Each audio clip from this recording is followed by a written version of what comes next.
One thing I wish citizens knew about my department is that we're a great one to reach out to if you don't know where to reach out to. Right. We have a lot of knowledge, institutional knowledge about what happens in each division, and we can get you the right people to talk to, hopefully the first time. But yeah, I would tell any citizen, if you have a question, reach out to us first. If you don't know exactly where to go, we're going to help you out.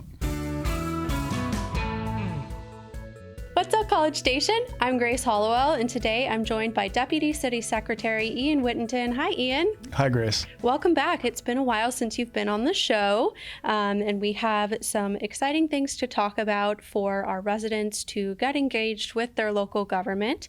But to kick things off, tell us a little bit about yourself and what you do. My name is Ian Whittenton. I'm the Deputy City Secretary for the City Secretary's Office. City Secretary's Office is a position appointed by council, and in my position, I work with the ordinances, resolutions, make sure that documents get filed online, work with citizens if they have questions about their open records, help our vitals division out.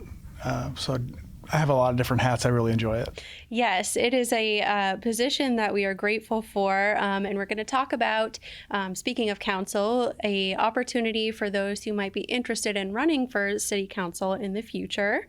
But before we get into that, what is one thing that you wish more people or residents knew about your department or area of expertise?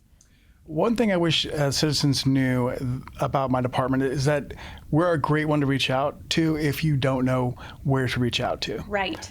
We have a lot of knowledge, institutional knowledge about what happens in each division, and we can get you the right people to talk to, hopefully the first time. But yeah, I would tell any citizen, if you have a question, reach out to us first. If you don't know exactly where to go, we're going to help you out. Yes, and definitely stop into to City Hall. I know when I first moved here, I had not the furthest clue of where things were or how things in the city operated. And I stopped into City Hall, and it was a great experience and a great learning opportunity for me as a new resident. So what is your favorite thing about your job? My favorite thing is probably interacting with people. Yeah. And answering their questions and seeing them get what they want with less hassle than they thought. Right. A lot of information is already available to them. A lot of staff will just talk to the citizens about questions that they have, and surprising them with, oh yeah, we have somebody who will absolutely talk to you about that. I think they don't expect that. I think they expect a different process, something more formal or difficult. So that's probably my favorite part of the job. Yes, and what is your background? What made you get into city work in public service in the first place? I originally started working at the police department in dispatch, and from there I went to utility customer service where we did some billing audits, and I did some time in the phone group. From there, I saw a position for a records management administrator posted on our city website. So internally, I moved again to the city secretary's office to that position, served in that position for many years.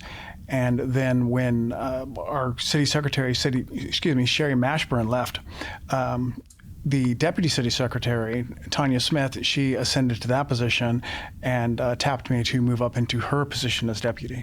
So that's kind of how I got to where I'm at. I'm as surprised as anyone because I didn't know that this was a career that someone would have. And when you think about it, it's obvious that somebody's going to do this type of work, but I just never thought it would be me. Right. Yeah. And I feel like the guests we have on the show from our city employees, that kind of is a common story where they start in the city in one position and then move up to something that they never really saw themselves doing, but they have, like we all do, the heart of a public servant and want to help our residents. We are more than just a great place to live here. We are a great place to work, and there's multiple opportunities available there. And what you do impacts our residents greatly, kind of from a behind the scenes role. So can you explain or expand upon how your work helps our residents? Well, one of the things we do is we post agendas. We get information out on public meetings, and we make sure that the laws are followed when it comes to getting that information out in a timely manner. Another thing we do is the Public Information Act request. So we fulfill a lot of those, or we monitor the process, make sure that departments are responding on time, answer questions internally and externally when people have questions about, where should I file this request to, or how long will it take, or, what formats are available to me when I receive the information. We like to be there for that. Vital statistics, birth and death records, those are essential. Everybody's born, everybody's going to pass away, and we keep records of those, and we issue those records to citizens. We have developed that process over time to make it an online process, which at the time was fairly new. So yeah, those are some of the things that we do that I think that really impact the residents in general. Yes, and from a historical records perspective, your office was a big help in our history book, and they called it College Station. And I think that's one thing that really surprised me is just how many records that we keep as a city, especially when it comes to history and photos and newspaper clippings, everything you can imagine. And it all comes through your office. Yeah, Project Hold is those records are kept outside of what we call scheduling records. In other words, we don't have a legal requirement to keep those. That's a project where the city is investing hours into archiving history. And the person who helped you with that project was Kimmy, and she's gone now. And now we have Nicole Cross in that position, and she does a great job as well. So when citizens reach out about historic records, they would talk to Nicole now. And Nicole works with different segments of the community who have interest. For example, we have a oral history project that was initiated recently by a neighborhood, and they are interviewing their own residents and then transcribing those records and then providing them back to us, and we are hosting them on hold. So it kind of multiplies the effect of her work if she can have other people putting in hours as well, people in the community who are also interested in archiving history. Yes, absolutely. So switching gears here to talk about the Council 101 event. What is the City Council 101, and why was the program created? Well, the City Secretary's office is involved in elections. We make sure that the elections get put on and all the laws get followed, and the candidates filed their paperwork. And Council 101 is us reaching out to the prospective candidates and kind of giving them a heads up, like, hey, here's some things you might want to know before you file or after you file. And so it's an opportunity for us to make first contact and give them information that they would want to know, either about if they were elected or what they need to do before they're elected. And who should consider attending this event?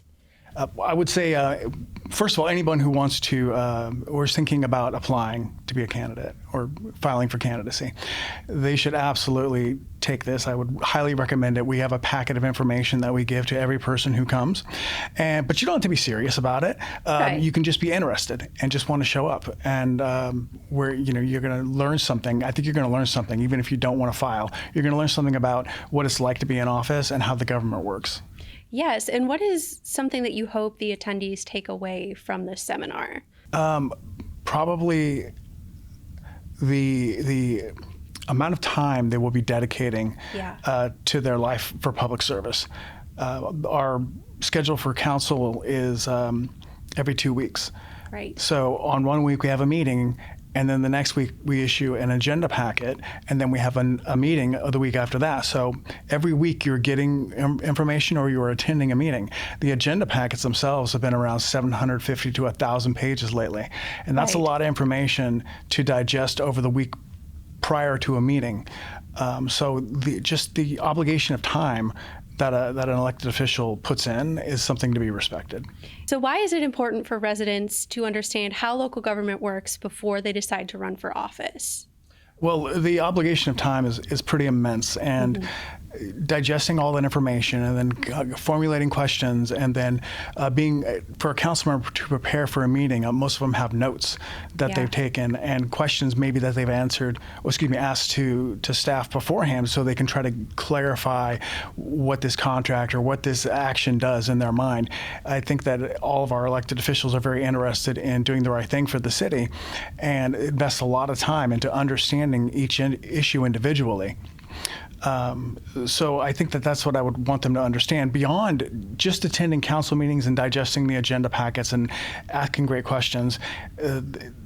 Elected officials are asked to do a lot more than that because council members are appointed to other committees, boards, and commissions, some of them external, like Bavisma, and they have to attend those meetings as well. So you have your, council meetings and your agenda packets, but then you might have an external body that you're on, 2 or 3, and so you'll be going to meetings every week. Right. For the city council or for some other meeting body that you're on, and you're obligated to bring that information that you learn at those meetings back to the council and back to the public. I don't think that there's a week that a council member does not put in several hours for the city. I think understanding that obligation and just knowing what you're getting into and not feeling overwhelmed and just going, okay, I'm ready for this. This is what I want is important. Yes, absolutely. So what are some of the qualifications for running for city council? Well, you need to be a resident of the city of College Station for 1 year. Yes. And you need to be a registered voter. Yes, those are important qualifications. And the ballots open in November for the November election. So what positions will be available to run for? We are scheduled to have an election for place 1, place 2, and the mayor. Yes, it is an important year this year for us. A lot of places open. So can you walk us through the timeline for someone interested in becoming a candidate? So if you want to become a candidate, first thing I would do is tell you to come to Council 101. Yes. And the second thing I would say is take the packet that we give you and review it, look over the paperwork that you need to file, and then starting on July 18th, you can come in and file in our office in person. And the time for filing ends August 17th. Gotcha. At 5 o'clock in our office. Yes. In person. And what are some of the key responsibilities of a mayor or council member that people may not realize? I think some of the key responsibilities that people may not realize would be things like attending other committees, boards, and commissions, first of all, because everyone sees the council meetings and they think, oh, well, I have to attend those. And then you're going to get assigned to other committee bodies. Right. You have to know that, and you're going to have to be able to make those meetings as well. But also there are other things, like you might get invited to a community center opening, and people like to see their elected officials there. And I think that most of our elected officials, really enjoy doing those types of things too. So that's one of those things. I didn't realize. Yeah, when they put in time, it's not just at a council meeting. It's these other events you might get asked to speak. That's right. A really common one where a council member or the mayor, they get asked to speak at a community event. And so, you break off a little time for that too and go get your thoughts together and do a presentation. And that's, hours out of your day. And it takes a person with a desire to serve the public to do all that. So what are some of the most rewarding aspects of serving in local government? I think making a difference in the community, yeah. Being able to take a role and represent your community's voice. When people vote, they are trying to find somebody, I think, who kind of represents them, and you can be that voice. And I think right. that's probably extremely rewarding to a lot of people. It just it takes the time, and if you have the time and you have the desire to step into that role, I mean, that's a great thing. Yeah. And what are some of the potential challenges that candidates may face? Potential challenges would be just their obligation to go run their campaign, mm-hmm. Whether they choose to raise money, whether they choose to participate in debates or forums, that's their choice. But then there's, filing a lot of paperwork. It's actually not that hard, but there are certain dates that you must hit. Another one of them is the personal finance statement that's now required by law for all elected officials and candidates to file.